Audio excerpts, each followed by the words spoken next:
My name is Lucas and I never thought a speeding ticket would change my life. I'm a 28-year-old graphic designer living in Boston, spending most of my days creating websites and brand identities for clients. My life was predictably ordinary until that fateful rainy October evening. I was rushing to meet a client deadline, driving faster than I should have on the slick roads. The flash of red and blue lights in my rearview mirror made my heart sink. I pulled over already, rehearsing my apologies and excuses. The beam of a flashlight cut through my side window and a deep voice requested my license and registration. As I handed them over, I looked up into the most striking blue eyes I'd ever seen. The officer was tall, probably in his early 30s, with short brown hair and a strong jawline that could cut glass. "Do you know how fast you were going, Mr. Mitchell?" he asked, studying my license. "I'm sorry, officer." I glanced at his nameplate. "Officer Hayes, I'm running late for a client meeting." He raised an eyebrow. 70 in a 45 zone? That's not just late, that's dangerous, especially in this weather. I felt my face flush with embarrassment. There was something about his authoritative tone that made me feel like a schoolboy being scolded, but underneath that stern exterior I caught a hint of concern in his eyes. "Step out of the car, please," he said, gesturing with his flashlight. My stomach dropped. This wasn't going to be just a ticket. I followed him to his patrol car, trying not to notice how his uniform fit perfectly across his broad shoulders. "I'm going to let you off with a warning," he said, surprising me, "but I want you to understand something. 3 months ago, I responded to an accident on this same road. Speed and rain. The driver didn't make it." His voice softened slightly as he spoke, and I saw genuine emotion in his expression. "I'd hate to see that happen to you." "Thank you, Officer Hayes," I said quietly. "I promise I'll be more careful." He handed back my documents, and our fingers brushed briefly. A tiny jolt of electricity shot through me at the contact. Our eyes met for a moment too long, and I could have sworn I saw something flicker in his gaze. "Drive safely, Mr. Mitchell," he said, his voice slightly rougher than before. I thought that would be the end of it, just another close call with the law, a story to tell at parties, but fate had other plans too.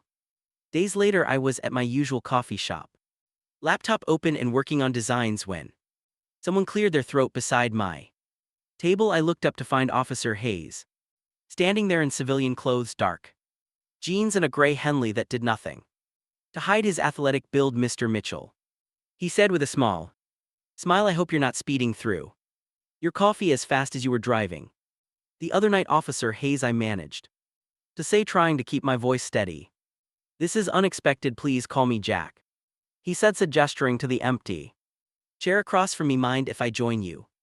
I nodded, closing my laptop. He sat down with his coffee, and I noticed how different he looked out of uniform, more approachable but no less commanding. "I have to admit," he said, "I looked you up after our encounter, found your design website. Your work is impressive." I felt my cheeks warm at the compliment. "That's not exactly standard procedure for traffic stops, is it?" He laughed, a rich sound that made my stomach flutter. "Let's just say you caught my attention. Not many people make me change my mind about writing a ticket." Our conversation flowed easily. After that, I learned he'd been on the force for 8 years, that he had a golden retriever named Max, and that he shared my passion for photography. Time slipped away as we talked about everything and nothing. "I should get back to patrol," he said, eventually, looking genuinely reluctant to leave. "But would you maybe want to grab dinner sometime?" My heart raced. Was this really happening? "I'd like that," I replied, trying to sound casual. We exchanged numbers, and as he walked away, I couldn't help but watch him go. When he reached the door, he turned back and caught me looking. The smile he gave me stayed with me for the rest of the day. Our first date was at a small Italian restaurant in the North End. Jack arrived in a navy button-down that made his eyes even more striking. The conversation was just as easy as it had been at the coffee shop, but there was an undercurrent of tension, now an awareness of possibilities. "You know," he said as we shared tiramisu, "I've never done this before, dating a guy." "You pulled over?" I teased. "Dating a man at all," he admitted quietly. "I've known I was attracted to men for years, but being a cop, it's complicated." I reached across the table and squeezed his hand. We can take this as slow as you need. His fingers intertwined with mine, and the vulnerable look in his eyes made my heart ache. Thank you, he whispered. After dinner we walked along the waterfront. The autumn air was crisp, and when I shivered, Jack shrugged off his jacket and draped it over my shoulders. Such a gentleman, I said, breathing in his scent on the collar. He stopped walking and turned to face me in the moonlight. His eyes were dark and intense. Lucas, he said softly, stepping closer, I really want to kiss you right now. My breath caught. What's stopping you? His hand came up to cut my cheek, and then his lips were on mine. The kiss was gentle at first, almost hesitant, but when I pressed closer it deepened into something more urgent. His other arm wrapped around my waist, pulling me against his solid chest. When we finally broke apart, we were both breathless. Wow. I managed to say. Yeah, he agreed, resting his forehead against mine. I've been wanting to do that since I saw you in that coffee shop. Over the next few weeks, Jack and I fell into a comfortable rhythm. We'd meet for coffee between his shifts, have dinner at each other's apartments, and spend lazy Sunday mornings walking Max in the park. But we were careful to keep our displays of affection private, a necessity given Jack's position on the force. One evening I was cooking dinner at my place when Jack arrived looking troubled. He just finished a 12-hour shift, and I could see the tension in his shoulders. Rough day? I asked, stirring the pasta sauce. He came up behind me, wrapping his arms around my waist and burying his face in my neck. Thompson, my partner, was making gay jokes all shift. The usual locker room stuff. I just sat there and said nothing. Like always, I turned in his arms to face him. You can't blame yourself for not being ready, can I? His voice was bitter. I'm a coward, Nathan. I enforce the law, but I can't even be honest about who I am. Hey, I cued his face in my hands. You're one of the bravest people I know. Coming out is your decision, and only you can know when the time is right. He kissed me, then hard and desperate, backing me against the counter. I could feel all his frustration and need in that kiss, and I responded with equal passion. The pasta sauce was forgotten as we made our way to the bedroom later. Lying tangled in the sheets, Jack traced patterns on my bare chest. I want to take you to my sister's wedding next month, he said suddenly. I propped myself up on an elbow to look at him. Are you sure? That's a pretty big step. My sister Sarah already knows about us, he admitted. She's the only one in my family I've told. She's been amazing about it, keeps telling me I need to bring you to family events. The thought of meeting his family made me nervous, but the hope in his eyes made it impossible to refuse. I'd love to go with you. The wedding was at a beautiful vineyard outside the city. Jack introduced me as his friend to most people, but I caught the knowing look Sarah gave us. She pulled me aside during the reception.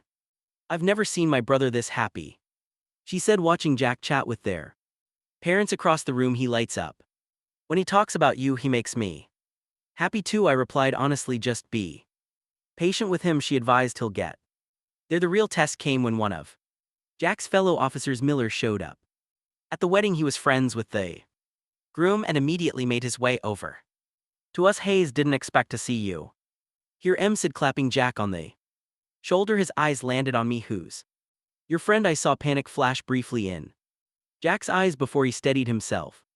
This is Lucas. We've been seeing each other. Miller's eyebrows shot up, and there was an excruciating moment of silence before he broke into a grin. About damn time you told someone at work. Thompson owes me $50 now. It was Jack's turn to look shocked. You knew? Hayes, half the precinct has suspected. For years we were just waiting for you to feel comfortable enough to say something. Miller turned to me. Nice to meet you, Lucas. Keep this one in line, will you? He's a terrible speed trap partner. Miller's casual acceptance at the wedding seemed to spark something in Jack. Over the next few months he gradually began coming out to more people at work. Most reactions were supportive, though there were a few uncomfortable silences and forced smiles. Thompson, his partner, took the news surprisingly well. Honestly, after that speeding incident, I figured something was up. He told Jack, you never let anyone off with just a warning. Our relationship deepened as Jack became more comfortable with himself. I moved into his apartment, and Max quickly decided that my lap was his Favorite napping spot life felt almost perfect until the night that changed everything. I was working late at my design studio when I got the call. Jack's voice was tight with pain. Lucas, I'm at Boston General. There was an incident during a traffic stop. My heart nearly stopped. I'm on my way. I found him in the ER with a bandage, shoulder and bruised ribs. Apparently a routine traffic stop had turned violent when the driver recognized Jack from a gay bar we'd visited the previous weekend. He started yelling slurs, Jack explained, wincing as he shifted in the hospital bed. When I tried to defuse the situation, he came at me with a knife. If Thompson hadn't been there, I gripped his hand tightly, fighting back tears. I can't lose you, Jack. He squeezed my hand. I'm okay. And you know what? When it was happening, all I could think about was getting home to you. The incident made headlines and the local news. Gay officer attacked during traffic stop. Jack's face was suddenly everywhere, and he was thrust into being an unwitting spokesman for LGBTQ plus officers. The police commissioner asked him to speak at a diversity training session. Standing at the podium, Jack looked nervous but determined. For years I hid who I was because I thought it would make me less effective as an officer, he began, but meeting someone special showed me that being honest about who I am makes me a better cop, a better partner, and a better person. His eyes found mine in the audience, and I felt my heart swell with pride. That night as we lay in bed, Jack rolled over to face me. I've been thinking, he said seriously. Dangerous habit, I teased, but fell silent when I saw his expression. When I was lying in that hospital bed, I realized something. Life's too short for hesitation. He reached over to his nightstand and pulled out a small box. I was planning to do this somewhere more romantic, but my breath caught as he opened the box to reveal a simple silver band. Nathan Mitchell, he said, voice thick with emotion, you changed my life the night you were speeding down that road. You helped me find the courage to be myself, to live honestly. Will you marry me? Tears spilled down my cheeks as I nodded. Yes, I whispered. Yes, absolutely yes. The ring slid perfectly onto my finger, and when Jack kissed me, I could taste his tears mingling with mine. Our wedding was held the following spring in the Boston Public Garden. Sarah, Jack's sister, insisted on helping with the planning, turning what we'd envisioned as a small ceremony into something magical. Jack's entire precinct showed up in dress uniforms, creating an honor guard as we walked down the aisle. Even Thompson, who'd become one of our closest friends, got teary-eyed during the ceremony when I pulled over a speeding graphic designer on that rainy night, Jack said in his vows, his voice wavering slightly. I had no idea I was about to meet the love of my life. Lucas, you didn't just steal my heart, you showed me how to live it fully and honestly. You're my best friend, my partner, and my home. I could barely get through my own vows without breaking down. Jack, you came into my life writing me a warning instead of a ticket. And you haven't stopped giving me second chances since. You're the bravest person I know, not because you wear a badge, but because you had the courage to love openly and completely. I promise to spend the rest of my life being worthy of that courage. The reception was a beautiful blend of our worlds. My design colleagues mingled with Jack's fellow officers, sharing stories and laughter. Jack's parents, who had initially struggled with his coming out, were now among the loudest celebrants. You know, his mother told me as we danced, I've never seen Jack this happy. Thank you for bringing out the son I always knew was there but was afraid to show. 6 months after our wedding, Jack was promoted to sergeant. His openness about his sexuality and our relationship had inspired several other officers to come out in the department's LGBTQ plus outreach program, which Jack now headed, was being recognized as a model for other cities. My design business expanded to include several LGBTQ plus organizations as clients, and I found myself doing pro bono work for various advocacy groups. Together, Jack and I started mentoring LGBTQ plus youth, showing them that love comes in all forms and that being true to yourself is the greatest victory. Life wasn't always perfect. Jack still faced occasional discrimination on the job, and there were still nights when I waited anxiously for him to come home safely, but we faced every challenge together, stronger for having found each other. One evening, Almost 2 years after our wedding, we drove past the spot where he'd first pulled me over. Jack smiled and flipped on his cruiser's lights for just a moment. Want to recreate our first meeting, he teased. I laughed, reaching over to take his hand. I think I prefer where we ended up, he said.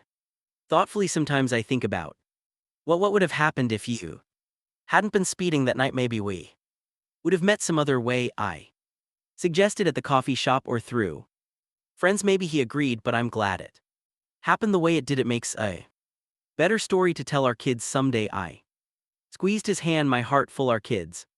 How well Max needs siblings eventually, he said with a grin as we drove home. I thought about how a simple traffic stop had led to this life we'd built together. Sometimes love finds you in the most unexpected places at the most unexpected speeds, and sometimes breaking the speed limit leads you exactly where you're meant to be. My name is Adrian, and I never thought a door-to-door salesman would change my life. I'm a 28-year-old graphic designer working for my small but cozy apartment in Boston. My life was fairly routine: client meetings, deadlines, and the occasional video game marathon, until that rainy September afternoon when my doorbell rang. I remember being slightly annoyed at the interruption. I was in the middle of a crucial project, my desk cluttered with sketches and my dual monitors displaying half-finished designs. Wearing my comfortable work from home outfit, a faded Harvard t-shirt and sweatpants, I wasn't exactly prepared for visitors. When I opened the door, I found myself face to face with the most captivating pair of blue eyes I'd ever seen. The man standing there was tall, probably in his early 30s, with sandy blonde hair and a warm smile that seemed to brighten the gloomy day. He wore a navy blue blazer with a company logo, and despite the rain, he looked impeccably put together. Hi, I'm James Cooper from Safeguard Home Security, he said, his voice carrying a slight British accent that immediately caught my attention. I hope I'm not interrupting anything important, I should have said. Yes, I should have politely declined whatever he was selling. Instead, I found myself saying, no, not at all, please come and out of the rain. James hesitated for a moment, then stepped inside carefully, wiping his shoes on my welcome mat. As he moved past me, I caught a whiff of his cologne, something subtle and woodsy that made my heart rate pick up slightly. That's very kind of you, he said, running a hand through his slightly damp hair. Most people don't even open the door these days. Well, I work from home, I explained, leading him to my living room. Sometimes human interaction is nice, even if it's with someone trying to sell me something I probably don't need. He laughed, and the sound was rich and genuine, honest and direct. I appreciate that, though I might surprise you with something you do need. As he set up his tablet to show me the security system features, I found myself more interested in watching his hands move as he spoke. They were elegant but strong, with long fingers that gestured expressively as he explained various features. So you're a graphic designer, he asked, glancing at my workstation. Yeah, mostly freelance work for tech companies and startups. I studied art in university before falling into sales, he shared, surprising me. Life has a way of taking unexpected turns, doesn't it? Our eyes met, and there was a moment of connection that felt deeper than a typical sales interaction. I noticed him glance quickly at my pride flag coaster on the coffee table, then back at me with what seemed like increased interest. It certainly does, I replied softly. What was meant to be a quick sales pitch turned into a 2-hour conversation. We discussed everything from art to traveling to our favorite coffee shops in Boston. James was fascinating. He lived in London until he was 25, then moved to the States for a change of pace. He had a dry wit that made me laugh more than I had in months. As the rain continued outside, creating a cozy atmosphere in my apartment, I found myself hoping he wouldn't leave too soon. When he finally glanced at his watch and said he should go, I felt a pang of disappointment about the security system, he said, standing up. I know you probably weren't planning on getting one today. Actually, I interrupted. I think I might be interested, but I might need another consultation to go over the details, maybe over coffee. The words were out before I could stop them, and for a moment I held my breath, worried I'd completely misread the Situation. James's face broke into a warm smile that reached his eyes. I would love that, though I should warn you, if this turns into a coffee date rather than a business meeting, I'll have to disclose that to my supervisor. Date sounds much better than a business meeting, I admitted, feeling my cheeks flush slightly. We exchanged numbers, and James suggested a small cafe near the public garden for Saturday morning. As he headed toward the door, he turned back. I've been doing this job for 3 years, and this is the first time I've asked a client out for coffee. Maybe you just hadn't found the right client, I replied, trying to sound more confident than I felt. After he left, I spent an embarrassing amount of time replaying our conversation in my head instead of working on my project. There was something about James that felt different from anyone I'd met before, a gentleness beneath his polished sales persona that intrigued me. Saturday couldn't come fast enough. I arrived at the cafe 10 minutes early, nervous energy making me fidget with my phone. I changed outfits 3 times that morning, finally settling on a blue button-down shirt that my friend said brought out my eyes, and dark jeans. James arrived right on time, looking even more handsome in casual clothes, a gray sweater and jeans that fit him perfectly. When he spotted me, his face lit up in a way that made my heart skip. I was half afraid you wouldn't show, he admitted as he sat down across from me. I thought maybe you'd regret inviting out the pushy salesman who aided your afternoon. Actually, I've been looking forward to this since Wednesday. I confess, though, I do have one complaint. You never did finish telling me about that year you spent backpacking through Europe. Our coffee date stretched into lunch and then into a walk through the public garden. The autumn air was crisp and the trees were just beginning to turn golden as we walked. James told me about his childhood in Sue, his coming out story at 19 to surprisingly accept acting parents, and his dreams of eventually opening his own art gallery. What about you, he asked as we paused by the swan boats. Have you always wanted to be a graphic designer? Actually, I started out studying architecture, I explained, but I realized I was more interested in creating digital spaces than physical ones. My parents weren't thrilled about the switch at first, but they came around when they saw how much happier I was. They live nearby there in Connecticut, close enough to visit regularly, far enough to maintain my sanity. I joked. What about your family, all back in England? He said, a hint of melancholy in his voice. I try to visit twice a year, but it's not the same. Sometimes I miss them terribly, especially during the holidays. Without thinking, I reached out and squeezed his hand instead of letting go. He interlaced our fingers and we continued walking like that, both pretending this was perfectly normal for a first date. As the afternoon light began to fade, neither of us wanted the day to end. There's a nice Italian restaurant near my apartment, I suggested. If you'd like to continue this over dinner, I'd like that very much, James replied, his thumb tracing small circles on my hand. Though I should warn you, I'm terrible at eating spaghetti gracefully. It might ruin all my sophisticated British charm. I laughed. I think I'm willing to risk it. The Italian restaurant Romano was a small, family-owned place with warm lighting and red checkered tablecloths. As we settled into a cozy corner booth, James looked around appreciatively. This is lovely, he said. Much better than the chain restaurants I usually end up at during lunch breaks. Our waiter, an elderly Italian man named Marco, brought us wine and fresh bread. As we looked over the menus, James and I kept catching each other's eyes and smiling like teenagers on their first date. So James said, taking a sip of wine, tell me about your last relationship, if that's not too forward. Not at all, I replied. It ended about a year ago. David, he was a lawyer, very focused on his career. We were together for 2 years, but in the end we wanted different things. He was all about climbing the corporate ladder, and I paused, trying to find the right words. I guess I wanted something more authentic. James nodded understandingly. I know what you mean. My last relationship ended 6 months ago. Thomas was wonderful in many ways, but he couldn't understand why I'd leave a successful marketing career in London to start over in Boston. He thought I was having some sort of crisis. James said thoughtfully, I just felt like there was something more waiting for me here, though I admit Selling security systems wasn't exactly what I had in mind. Our conversation was interrupted by the arrival of our food. Spaghetti carbonara for James and chicken marsala for me. True to his warning, James did struggle a bit with his pasta, and there was something endearing about watching him try to maintain his dignity while chasing a rebellious strand of spaghetti. "You've got a little," I gestured to the corner of his mouth where a spot of sauce had landed instead of using his napkin. James leaned forward slightly.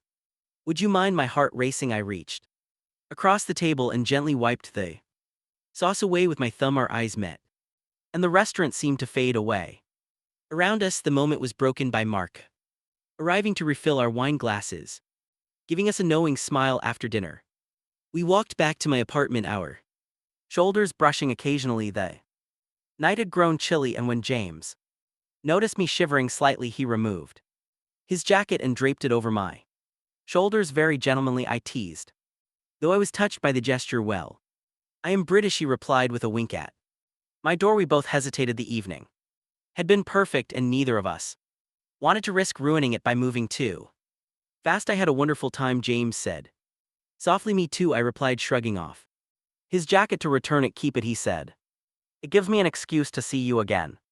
Before I could respond, he leaned in and kissed me. It was gentle at first, almost hesitant, but when I responded, the kiss deepened. His hands came up to cut my face, and I found myself gripping his sweater, pulling him closer. When we finally broke apart, we were both slightly breathless. "I should go," he whispered, though he made no move to leave. "Or you could come up for coffee," I suggested. James smiled but shook his head. "As much as I want to, and believe me, I really want to. I'd like to do this right. Take it slow." I nodded, understanding but slightly disappointed.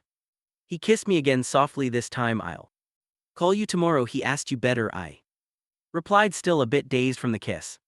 I watched him walk away, turning back once to wave before heading inside. As I got ready for bed that night, I couldn't stop smiling. For the first time in a long time, I felt like something significant was beginning. Over the next few weeks, James and I fell into a comfortable rhythm. He would often stop by my apartment during his lunch breaks, bringing sandwiches or sometimes leftover lasagna from his Sunday cooking experiments. I discovered he was an excellent cook, though he claimed it was just because he missed proper British food. One rainy Wednesday, about 3 weeks after our first date, I was struggling with a particularly difficult client project when James arrived. "You look stressed," he said, setting down a bag of Thai food and coming to massage my shoulders. "This client keeps changing their mind about what they want." I groaned, leaning back into his touch. "First it was minimalist, then retro, now they want something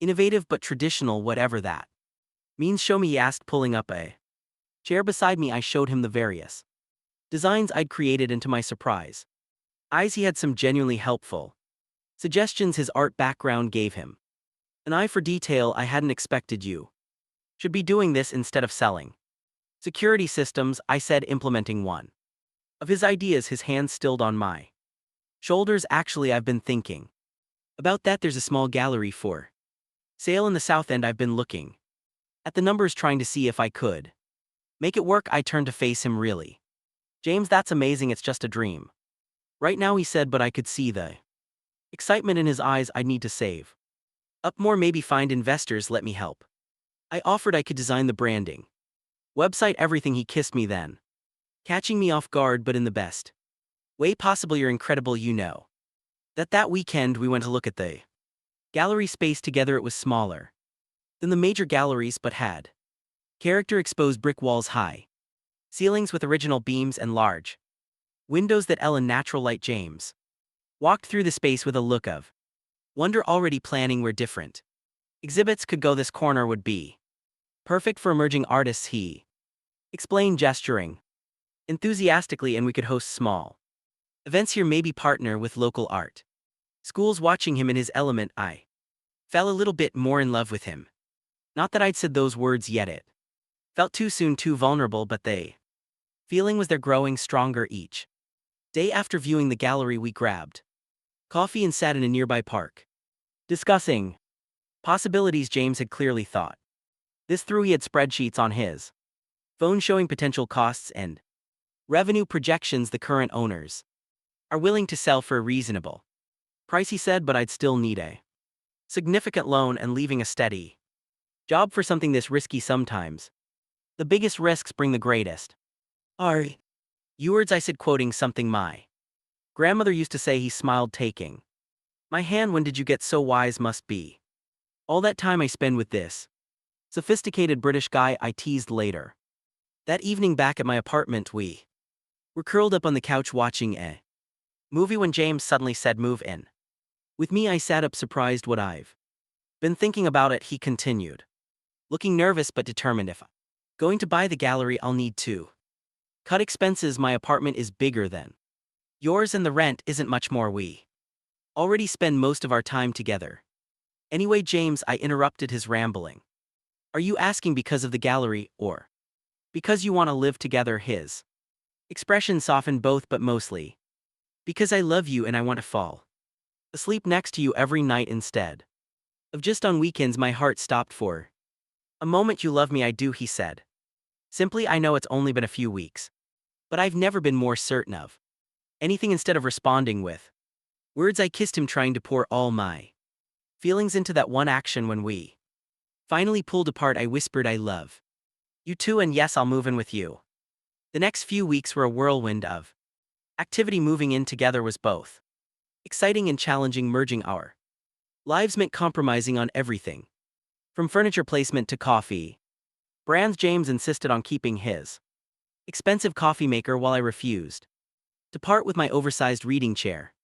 "It doesn't match anything," James complained, looking at my worn leather chair and his otherwise carefully coordinated living room. "But it's comfortable," I argued, pulling him down to sit with me. Squeezed together in the chair, I added, "See, perfect for two." He laughed, adjusting to make room. "Fine, the chair stays, but we're getting a new slip cover." Living together revealed new aspects of each other's personalities. I discovered that James was almost obsessively neat, while he learned that I had a habit of leaving half-finished cups of tea around the apart.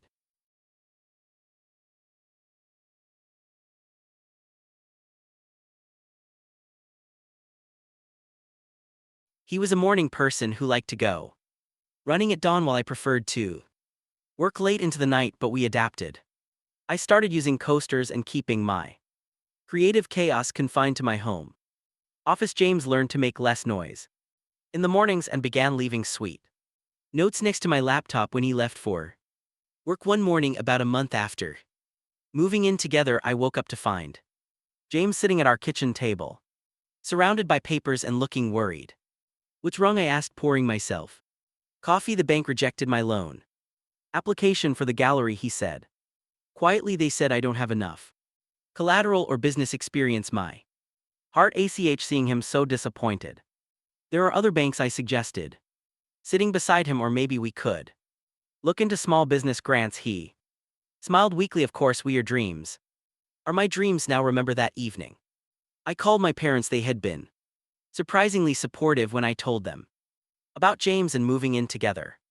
My mother had even started sending him her secret family recipes. "Dad," I said, after catching up, "you know how you've always said you wanted to invest in something meaningful." 2 weeks later, we were signing papers. My father had agreed to be a silent partner in the gallery, providing enough capital to secure a smaller bank loan for the remainder. James tried to protest at first, saying it was too much, but my father waved him off. "Consider it an investment in both the gallery and my son's happiness," he said during a video call. The day we got the keys to the gallery, James stood in the empty space, tears in his eyes. "I can't believe this is really happening," he said. I wrapped my arms around him from behind. "Believe it, though I do have one condition for my part in all this."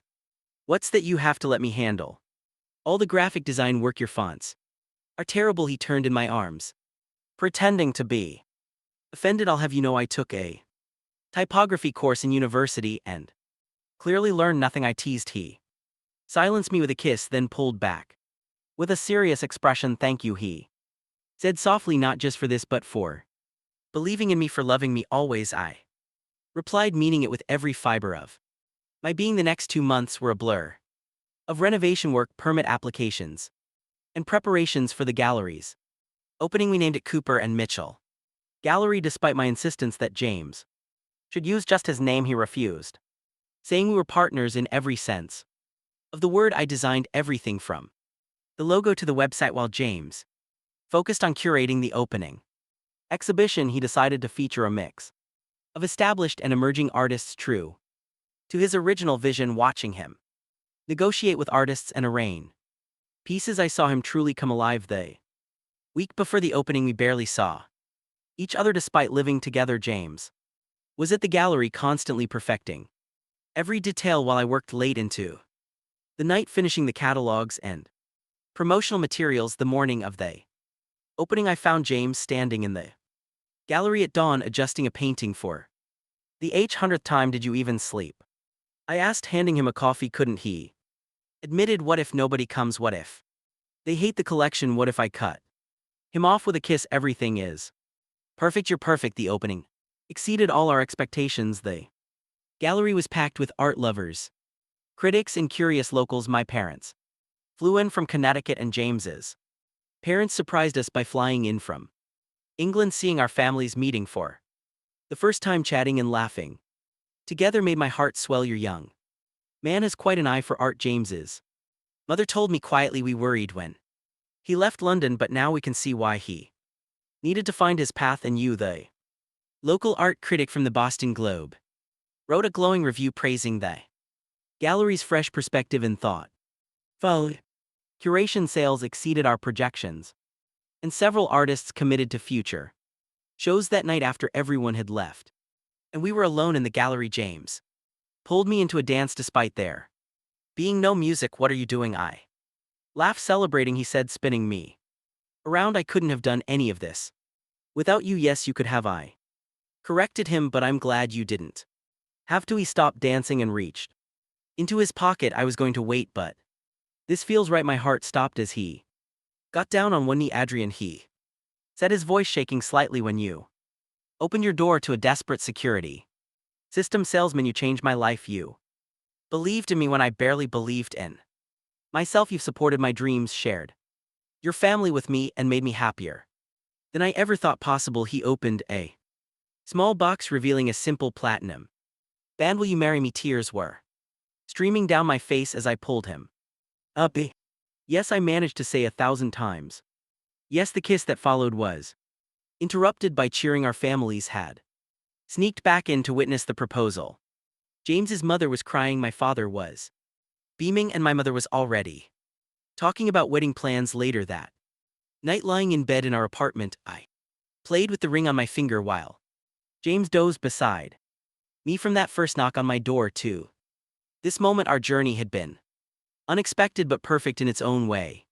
"What are you thinking about?" James murmured, half asleep. "How grateful I am that you tried to sell me a security system I didn't need." He chuckled. "I never did make that sale, did I?" "No," I said, snuggling closer to him. "You got something much better instead." "Indeed I did," he agreed, pulling me closer. "Indeed I did." The next morning, as sunlight streamed through our bedroom window, I watched James sleeping peacefully beside me. Who would have thought that opening my door to a salesman would lead to this? Sometimes the best things in life come from the most unexpected moments. As I drifted back to sleep, I smiled, knowing that this was just the beginning of our story.